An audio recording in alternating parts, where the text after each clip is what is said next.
ஐயா சிவாய நம்ம சொல்லுங்க. ஐயா சிவாய நமக ஐயா. சொல்லுங்க ஐயா. அண்ணாமலை ஒரு பக்கம் மாட்டுக்கு சாணம் அல்றாரு. சரி. அத சனாதனன் போஸ்ட் பண்ணிருக்கேன் ஒரு திமுக கபோதி. சரி, நக்கல் பண்ணி. இன்னொரு பக்கம் பாத்தீங்கன்னா அதே அண்ணாமலை ஐபிஎஸ் இருக்காராமா. சரி. அதுக்கு பேர் திராவிட மாடலாமா. சரி. இது என்ன இது எனக்கு தெரியல. ஏன்னா இருங்க பெத்த தாய் கொடுக்க முடியாத ஒரு பால் வத்தி போச்சுன்னா கூட கொடுக்க முடியாத ஒரு பாலை தாயா இருந்து அந்த மாடு பால் கொடுக்குதுங்க. உண்மைதானே? நீங்க கொஞ்சம் அமைதியா இருங்க, பேச விடுங்க. சொல்றேன் கேளுங்க. இவனுங்க மாட்டு பாலை மட்டும் குடிக்க மாட்டானுங்க, மடுவை அறுத்து தின்றுவானுங்க. இவனுக்கு எல்லாம் என்ன இறக்க சிந்தனை இருக்கு இந்த கும்பலுக்கு? அப்படி சொல்லுங்க. நான் என்ன கேக்குறேன், மாட்டு மடுவை திங்கிறவன்கிட்ட போய் நீங்க நியாயத்தை பேசுனீங்கன்னா அவனுக்கு என்ன புத்தி இருக்கும்? அவனுக்கு நரகத்துல நாசமா போகக்கூடிய ஆத்மா அவனுக்குலாம். அவனுக்கு பேசாதீங்க, வயிறு எரியுது. இங்க பாருங்க, அது பரம்பரை அன்னைக்கே சொல்லிட்டேன். எங்க அப்பா அதான் சொன்னான், 4 காலு ஜீவ செந்து நாட்டில் இல்லை ஓட்டமடா கங்கை பால் வற்றுமப்பாங்க. கங்கை புனித கொண்ட 4 கால ஜீவ சேர்ந்து விட்டு வைக்க மாட்டா, பிடிச்சி தின்றுவானுங்க. என்ன கேட்க, ஏன்டா சனாதன சாணி எழுறவெல்லாம் சனாதனம்னா அப்போ நீ என்ன இந்து மொத்தத்துல நீ இந்து பார்த்து மொத்தமா நீ கேவலப்படுத்த, அதை விட்டுரு. அப்ப நீ ஏழைப்பாளி விவசாயி அவ்வளவு இருமே மாடு மேய்க்கிறான். அப்ப எல்லாம் நீ அவங்களை கேவலப்படுத்தலாம். அப்ப சாணி எழுறவெல்லாம் கேவலமா சொல்லு? சாணி எழுறது பெரிய புனிதம். நான் என்ன கேட்கேன், சரி திராவிடம் ஐபிஎஸ்னா அப்ப எல்லா உலகத்துல பூமியில பிறந்த அத்தனை பேருமே ஐபிஎஸ் ஆயிட்டா யாரு விவசாயம் பண்றது, யாரு மாடு மேய்க்கிறது, யாரு துணி தைக்கிறது? சொல்லுங்க. இவனுக்கு என்ன மூலையில இருக்கானுங்களும் தெரியல. புரியுதா உங்களுக்கு? அறிவில்லாத பாருங்க கேள்வி. அந்த சனாதன பேரை மட்டும் எதுக்கு வச்சுக்கிற? உன் பேரை மாத்திக்க. அது கொஞ்சம் அவங்களுக்கு பாசிட்டிவ் எனர்ஜியை கொடுக்குது, ஆனா வச்சுக்கோனுங்க. ஏன்னா மற்ற வேற பேரை மாத்திரம் மண்ணா போயிருவானுங்க. அது கூட அவனுக்கு சனாதனம் தேவைப்படுது. எப்படி சனாதன பேரை வச்சா ராசி அவனுக்கு புரிச்சு. இங்க பாருங்க, சரி அதெல்லாம் விடுங்க. இங்க பாருங்க, சாணி எழுறது பெரிய புனிதம். எங்க அப்பன் பரம்பொருள் பகவான் இறைவனை மாடு மேய்ச்சிருக்கான். அதான் எங்க அப்பன் சொல்றான் பாருங்க, அஞ்சாடு மேய்த்தடைத்த உங்கள் ஆனந்த கோன் வந்தேனடா, உன் கூடாரத்து குள்ளிருந்து குலதீட்சை செய்திடுவேன், நான் பாவி பொல்லாதவன் நாட்டில் ஒருவருக்கும் ஆகாது. பரம்பொருள் சொல்றேன், டே நான் மாடு மேய்ச்சடாங்க, 5 ஆடு மேய்ச்சிட ஆனந்த கோன் வந்து. அப்போ எங்க அப்பன் பகவான் கிருஷ்ணன் ஆனந்த கோன் என்றால் யாதவர்கள். புரியுதா உங்களுக்கு? யாதவர்கள் அந்த கோன், அந்த யாதவ குலத்துல நான் வந்தேன் அப்படிங்கிறான். புரியுதா உங்களுக்கு? அததான் தெளிவா சொல்றான். தெய்வகி வயிற்றிலுற்று ஸ்ரீகிருஷ்ணர் எனவே தோன்றி வைவசு தேவன் பெற்ற மனுவன வளங்கள் நாட்டி நெய்யிடை வழியில் சேர்ந்து நெருடிடுமா ஞாலம் செய்தவர் கஞ்சன் தன்னை ஜெயித்ததும் கேட்டிருவான். அன்னைக்கு கம்சனை கொண்டானா எங்க அப்பன். அன்னைக்கு எந்த குளத்துல அதை சொத பெருமையா சொல்றான். தெய்வகி வயிற்றிலுட்டு ஸ்ரீகிருஷ்ணர் எனவே தோன்றி அந்த நாமம் கொண்டு வந்தேன் இந்த உலகத்துல. 1000 குலத்துல யாதவர் குலத்துல வந்தேங்க. அப்ப நீ சாணி எழுறவன், அன்னைக்கு நீ சாணி எழுறவன நீ கேவலமா சொன்னா அப்ப நீ ஒட்டுமொத்த யாதவ சமுதாயத்தை நீ இழிவுபடுத்துறியா? கேட்கணுங்க இது. அப்ப சாணி எழுறவனுக்கு எங்க அப்பா கூட இன்னைக்கு நான் நாடாருதான். எங்க அப்பா இன்னைக்கும் பணம் ஏறாரு, மாடு மேய்க்காரு. இன்னைக்கு 80 வயசு அந்த மனுஷன் 80 வயசுல பணமரம் ஏறி இன்னைக்கும் பிழைக்காரு. அப்போ இங்க பாருங்க, இவனுங்க இங்க பாருங்க, தின்னுட்டு நண்டு கொளுத்தா பொந்துல கிடக்காங்க மாதிரி. இவனுக்கு வறுமைன்னா என்னன்னு தெரியுமா, பசின்னா என்னன்னு தெரியுமா, எதுவும் தெரியாது கும்பல். இவனுங்க சும்மா ஏசி ரூம்ல உட்காந்துட்டு எதையோ பேசுறது. ஆனா படுவாயிலே, நீ முற்பெருள் செஞ்ச புண்ணியத்துக்கு தான் அந்த ஏசி ரூம்ல வாழ்க்கை உனக்கு. இப்ப நீ செஞ்ச பாவ மூட்டைக்கு அட பாவிகளா, நீ ஆடு மாடு கோழி பன்னி நாயின்னு இழிவு. மாடு இல்ல உனக்கு, மாடு புனிதம் அது கிடைக்காது உனக்கு. இழி பண்டியா நீ பிறக்க வேண்டியிருக்கு. நான் சொல்லல, எங்க அப்பன் கிருஷ்ணன் சொல்றான். ரஜசி பிள்ளைங்க கத்வா கர்ம சங்கீசு ஜாயதே ததா பிள்ளைன்னு தமசி மூடை கணிச்சு ஜாயதங்க. இந்த பயல்களுக்குலாம் இந்த மாதிரி அக்கிரமம் முடிச்சு அநியாயம் பண்ற பயல்களுக்குலாம் இவனுக்கு என்ன தண்டனையா? சனாதனத்தை கேவலமாப்படுத்துற பயல்களுக்கு இறப்புக்குரிய மண்ணுலகில இவனுடைய ஆத்மா மீண்டும் இந்த உடல்ல இருந்து வெளியில போனதுமே நரகத்துல ஆக்கின தண்டனை அனுபவித்த பிறகு இந்த மண்ணுலகில புழு விலங்கு பறவை விருட்சம்னு இழிபிறவை அடைவான்னு பகவான் சொல்றான். அதே மாயகிருஷ்ணன் சொல்றான், அந்த மாடு மேய்ச்சவன் சொல்றான், அந்த சனாதனவாதி சொல்றான். எப்படி? அதனால இவனுக்கு அண்ணாமலையை கேவலப்படுத்தலைங்க, இவனுக்கு ஒட்டுமொத்த விவசாயிகளையும் கேவலப்படுத்துறான், உங்களையும் கேவலப்படுத்துறான், என்னையும் கேவலப்படுத்துறான். ஏன் நானும் மாடு மேய்ச்சிருக்கேன். அதனால புரிஞ்சுடுங்க, அதனால மாடு மேய்க்கிற புனிதங்க அது இவனுக்கு எல்லாம் தெரியுமாங்க? இவனுக்கு இறைவனே சரி ஐயா, அது விடுங்க. இன்னும் கேட்டுக்கோங்க. அப்போ இவனுக்கு இந்த சனாதன தர்மத்தை பழிக்கிற இந்த கும்பலுக்கு என்ன தண்டனையா, அதையே எங்க அப்பா பகவான் தெளிவா சொல்றான். மனுமொழி இதுவாம் என்று மதத்துடன் பேசுவோர்க்கு இனிதல்ல வீண்தான் என்று இயம்பிய பயனர் தன்னை புனிதவள் துர்க்கை சென்று கொன்றவள் நரகம் பூத்தி கனிதுடன் துர்க்கை வாரி கடல் தீர்த்தமாடுவளை. பிள்ளைகளே கவலைப்படாதீங்க, யாரு கவலைப்படாதீங்க. இந்த மாதிரி சனாதன தர்மத்து நூல்களை, கடவுள்களை, சனாதன நம்பிக்கையில எவெல்லாம் கொச்சப்படுத்துறானோ இந்த கும்பலை அழிக்கிறதுக்கு தான் நான் துர்க்கையை படைச்சேங்க. இந்த துர்க்கை என்ன பண்ணுவாளாம், எமன் இவனுங்களை போய் பிடிக்க மாட்டானா, துர்க்கை போய் பிடிச்சிட்டு போய் ஆத்மாவை, இறப்புக்கு அப்புறம் ஆத்மாவை துர்க்கை தான் பிடிப்பாளாம். பிடிச்சிட்டு கொண்டு நரகத்துல வீசிட்டு அவ கடல்ல குளிச்சுட்டு போவாளாம். கனிதுடன் துர்க்கை வாரி கடல் தீட்டம் பரம்பொருள் சொல்றான், அப்பா சொல்றாங்க. அப்போ விடுவானா இவனுங்களை, அதையும் சாமி சொல்றான். இந்த கும்பலை என்ன பண்ணுவானா சாமி சொல்றான், ஒடுங்கி விட்டேன் ஆடு மேய்த்து ஒரு பலனும் கண்டதில்லை, இனி கடுவாய்க்கு இரையாக காட்டி கொடுத்திடுவேன், கும்பி கொதிக்குதடா எனக்கு இனி குடியிருக்கலாகாது, போவேன் கைலாசம் பின்னாடி மாதத்திலே பின்னாடி முன்னாடி முழுதையாதே ஆடியானேன், கண்ட கோவில் தெய்வம் என்று கையெடுத்தால் பலனும் உண்டோ. எங்க அப்ப வருந்தி பாடுறான்.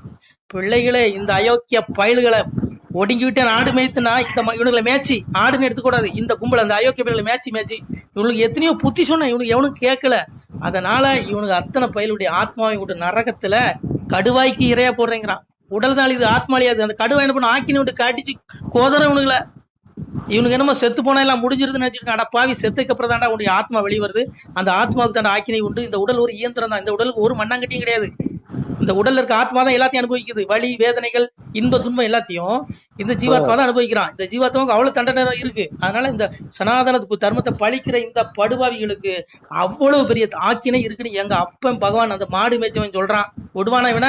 தெய்வகி வயிற்றிலுற்று ஸ்ரீ கிருஷ்ணர் எனவே தோன்றி வைவசு தேவன் பெற்ற மனுவன வளங்கள் நாட்டி நெய்யிடை வழியில் சேர்ந்து நெருடிடுமாம் ஞாலம் செய்தவன் கஞ்சன் தன்னை கொன்றதும் கேட்டிலிரோ. எங்க அப்பன் அன்னைக்கு தெய்வகி வயிற்றில் விட்டு ஸ்ரீகிருஷ்ணனுக்கு நாமம் கொண்டு இடையர் குலத்தில் வந்தான். யாதவர் குலத்தில் வந்தேன்னு அழகா சொல்றான். பகவான் சொல்றான், வந்து நான் கம்சனை அழித்தேங்க.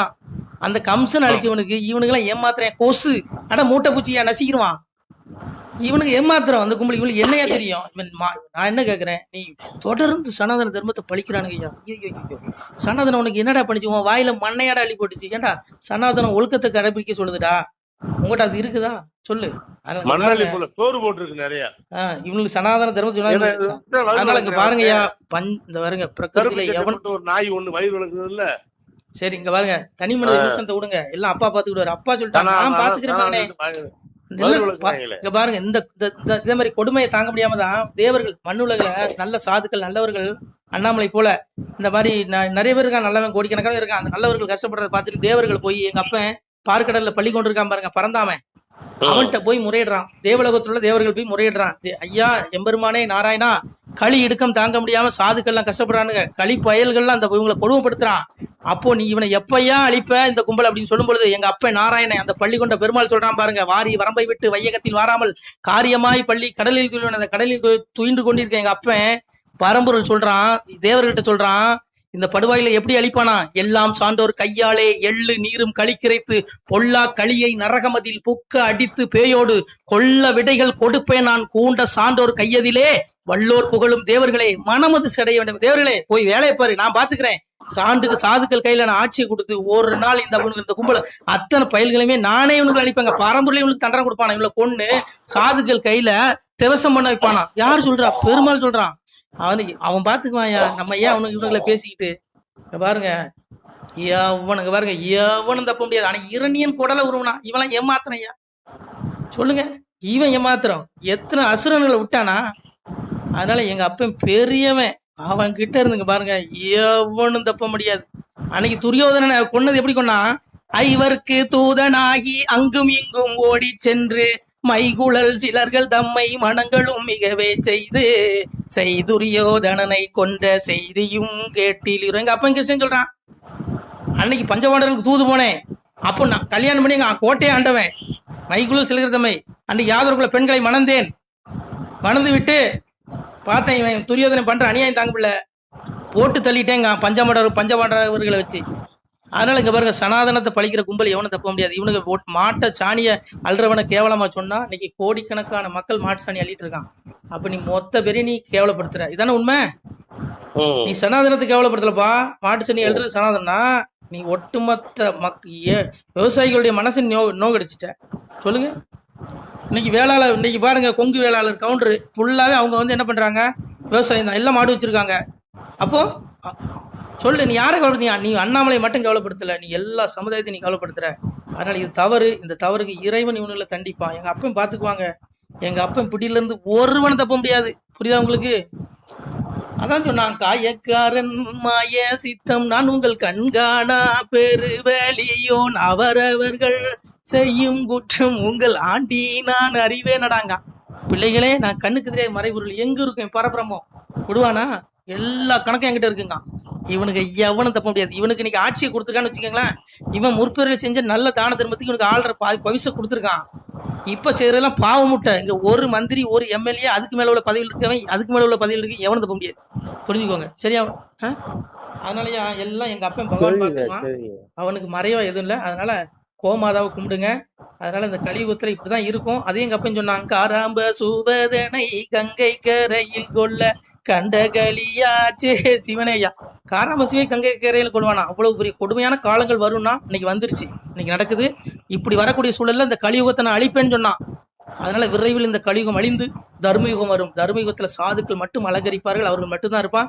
அதுக்குள்ள இந்த பயல்கள் அவ்வளத்தையும் கொண்டு அங்க நரகத்தை கொண்டு போயிருவான். புரியுதா உங்களுக்கு? அது நான் சொல்ல, எங்க அப்பன் சொல்றான், ஆதியாம் வைந்தராசர் அருள் சங்கோல் ஏந்தி தர்ம சோதியின் ஒளி போல் ரத்தினம் துளங்கிய முடியும் சூடி நீதி போல் தர்மனியாய நெறி புரிந்த அரசையாள சாதியாம் உயர்ந்த சான்றோர் தன்னையை வருத்தி சொல்வார். சனாதன தர்மத்து பிள்ளைகளை அப்படியே பூ போல தர்மயுகத்துக்கு எடுத்துக்கிறான். நல்ல பிள்ளைகளை எடுத்து அவனுக்கு செங்கோலை கொடுத்து ஆள வைப்பேன். இறைவன் சொல்றான், சொர்க்கத்துக்கு இணையா இருக்குமா இந்த பூலகம்? அங்க வந்து நீதிமன்றம் இருக்காது, தர்மயுகத்துல காவல் நிலையம் இருக்காது, ராணுவம் இருக்காது, எந்த எல்லை நாட்டு எல்லை இருக்காது. ஏன்னா எல்லாம் நல்லவன் மட்டும் தான் பூமியில இருப்பான். நீங்க தங்கத்தையே போட்டாலும் ரோட்ல அங்கதான் கிடக்கும், எவனும் எடுக்க மாட்டான். நோய் நொடிகள் கிடையாது. அந்த வஸ்து அது நல்ல பிள்ளைகளுக்கு கொடுப்பேங்கிறான். நான் சொல்லல, எங்க அப்பா சொல்றான். கலியுகம் அழிகிற வரையும் இப்படிதான் இருக்கும். அதனால கொஞ்சம் பொறுமையா இருக்கேன். சனாதனத்தை எந்த கொம்பனாலையும் ஒன்னும் கிழிக்க முடியாது. ஆனா சனாதனத்தின் நூல்களை நீ ஒண்ணு வேண்டாம். எங்க அப்பாவுடைய திருவாசகத்தை நீ வந்து ஒண்ணு வேண்டாம், நீ காதுல கேளு. உனக்கு படிக்க நேரம் இல்லையா? எங்க அப்பா சொல்றான் பாருங்க, வாசிக்க கேட்டு மகிழ்ந்திருந்த அன்பருக்கு பூசித்து நின்ற பூரணங்கள் கிட்டுமடாங்கிறான். இப்ப நான் திருவாசகத்தை சொன்னேன்னா எங்க அப்பாவுடைய வாசகம், நீ அதை கேட்டாலே உன்னுடைய பாவம் தொலைங்கிறான், உனக்கு பூரணங்கள் எல்லாம் கிடைக்கும், உனக்கு மோட்சமும் கிடைக்குங்கிறான். அததான் சொன்னான், தினமொரு நேரம் எந்தன் திருமொழி அதனை கேட்டால் பணிவெல்லம் போலே பாவம் பறந்திடும் நிசைமே சொன்னோம் கனிமொழி சோதி வாக்கும் கையெழுத்தாதி நோக்கும் துணிவுடன் கேட்டோர் உற்றோர் தொலைத்தனர் பிறவிதனை. எங்க அப்பாவுடைய திருவாசகத்தை காதுல கேட்டால் புண்ணியம். நீ கோயில போய் உருண்டு கும்பிடாண்டா, புரண்டு கும்பிடாண்டா, சஷ்டி விரதம் இருக்க வேண்டாம், நீ பூக்குழி இறங்க வேண்டாம், ஆடு வெட்டாண்டா, கோழி வெட்டாண்டா, பண்ணிய வெட்டாண்டா, ஒண்ணும் பண்ணாண்டா. எங்க அப்பாவுடைய திருவாசகத்தை நீ காதுல கேட்டாலும் உனக்கு அவ்வளவு பலன் இருக்கும், பாவங்கள் மணிக்கு மோட்சம் கிடைக்கும். அதனால அதுக்கு தேடுங்க. இவனுங்களை விட்டு தெலுங்க, இவனுங்களாம் அவன் பாத்துக்கிடுவாங்க. சரிங்களா? அண்ணாமலை விடுங்க, அண்ணாமலை என்ன பண்ணுவார் பாவம். எங்க அப்பா மாய கிருஷ்ணன் பாத்துக்குவான். நமசிவாய். சிவாய நம. திருச்சிட்டம்பலம், தில்லையம்பலம், பொன்னம்பலம். சிவாய நம. உறவுகளே, சிவ அன்பர்களே, தற்போது தாங்கள் இந்த வீடியோவில் பார்க்கக்கூடிய இடத்துல ஒரு சிவாலய திருப்பணி ஒன்று நடந்து கொண்டிருக்கிறது. இந்த இடத்துல பார்த்தீங்கன்னா முன்பு ஒரு காலத்தில் வந்து ஒரு சிவாலயம் இருந்திருக்குது. அதாவது இந்த ஏரியா வந்து இப்போ வந்து ஒரு தென்னை மரங்கள், பனைமரங்கள் சூழ்ந்த காடாக இருக்கிறது. முன்பொரு காலத்தில் இங்கே ஒரு ஊர் இருந்ததாக சொல்கிறாங்க. ஆனால் இப்போது சுற்று வட்டாரத்தில் 5 கிலோமீட்டர் சுற்றுலா ஊரே கிடையாது, காடு. இப்போ இந்த இடத்துல ஒரு சிவாலயம் வந்து அமையிருக்கிறது. இந்த சிவாலயத்தில் வந்து அந்த சாமியுடைய திருமணியை வந்து எடுத்து வச்சிட்டோம். திருப்பணி முடிஞ்சதுக்கப்புறம் பிரதிஷ்டை பண்ண இருக்கிற உறவுகளே, தற்போது இந்த வீடியோ பார்க்கக்கூடிய உறவுகள் தங்களால் முடிந்தால் ஒரு சின்ன உதவி செஞ்சு கொடுங்க. எங்கள் இடத்துல பொருளாதாரம் இல்லை. அதனால் பார்த்திங்கன்னா அந்த வேலையெல்லாம் அப்படியே நின்று போச்சு. பாருங்கள், இந்த அப்படியே பாதியிலே நிற்கிது இந்த சிவாலய திருப்பணி வந்து. பக்த கோடிகள், அன்பு உள்ளங்கள், தயவுசெய்து நீங்கள் உதவி செய்ய விருப்பமுள்ள உறவுகள் உதவுங்க. உங்களுக்கு கோடி புண்ணியம் கிடைக்கும். இந்த சாமியோடைய அருள் அனுகிரகம் உங்களுக்கு கண்டிப்பாக கிடைக்கும். இது வந்து ஒரு புகழ்பெற்ற சிவாலயம் கூட சொல்லலாம். சாமியோட திருமணியை எடுத்து வச்சிட்டோம். இந்த இடத்துல பார்த்திங்கன்னா ஒரு வாசி தண்டம் இருக்குது. அந்த காலத்தில் ஒரு முனிவர் யாரோ தவம் செஞ்சுருக்காங்க. அவங்களுடைய வாசி தண்டம் அவர் திருக்கரங்களால் எழுதின ஓலைச்சுவடி கூட இன்றும் இருக்குது, இன்னும் பாதுகாக்கப்பட்டு வருது. அது கோயில் திருப்பணி முடிஞ்சதுமே அதையும் நாங்கள் அந்த வழிபாட்டுக்கு வச்சுடுவோம். இந்த சிவாலய திருப்பணி வந்து சாமி திருநாமம் வந்து முக்தீஸ்வரர் அப்படிங்கிற திருநாமத்தில் வழங்குறாரு. நெல்லை மாவட்டம் நாங்குநேரி தாலுகாவில் இந்த சிவாலயம் அமைய இருக்கிறது உறவுகளே. இந்த வீடியோ பார்க்கக்கூடியவங்க ஒரு 2 பேருக்காவது கொஞ்சம் ஷேர் பண்ணுங்கள். இந்த வீடியோ பார்க்கக்கூடிய யாராவது ஒரு சின்ன உதவி செஞ்சால் இந்த ஆலய திருப்பணி வந்து கண்டிப்பாக நாங்கள் வெற்றிகரமாக முடித்துவிடுவோம். பாருங்கள், அந்த வேலை எல்லாமே அப்படியே நிற்கிது. கல்லெல்லாம் இறக்கி போட்டிருக்கோம். இன்னும் நிறைய கற்கள் தேவைப்படுது. சுவாமியோடைய அந்த திருக்கோபுரம் பார்த்திங்கன்னா லிங்க வடிவிலே அமைக்க இருக்கிறோம். உதவுங்கள் உறவுகளே. உங்களுக்கு அப்பா சிவபெருமானுடைய அருள் நிச்சயம் கிடைக்கும். எம்பெருமான் சொல்வான், வாழுவீர் தாழ்வில்லாமல் மக்களும் கிளைகள் கொஞ்சி நாளுமே மகிழ்ச்சியை கூர்ந்து நலமுடன் வாழும்போது நீளுமே எனது செங்கோல் நீதியும் நெறிபோல் வந்து ஆளுமே உங்கள் தன்னை அன்புடன் அலையாவண்ணம். உங்களை எம்பெருமானுடைய அப்பாவுடைய திருவாசகத்தாலேயே வாழ்த்துறோம் உறவுகளே. ஆணுடன் பெண்ணும் பெற்று அதிகமாய் செல்வமாகி தானுடன் நினைவுமுற்று தர்மமும் நெறியும் கற்று வேணும் நீள் காலமெல்லாம் வெள்ளியர் உடனே வாழ்ந்து போனுதல் கமலநாதன் பொற்பதம் பெற்று வாழ்வீர்.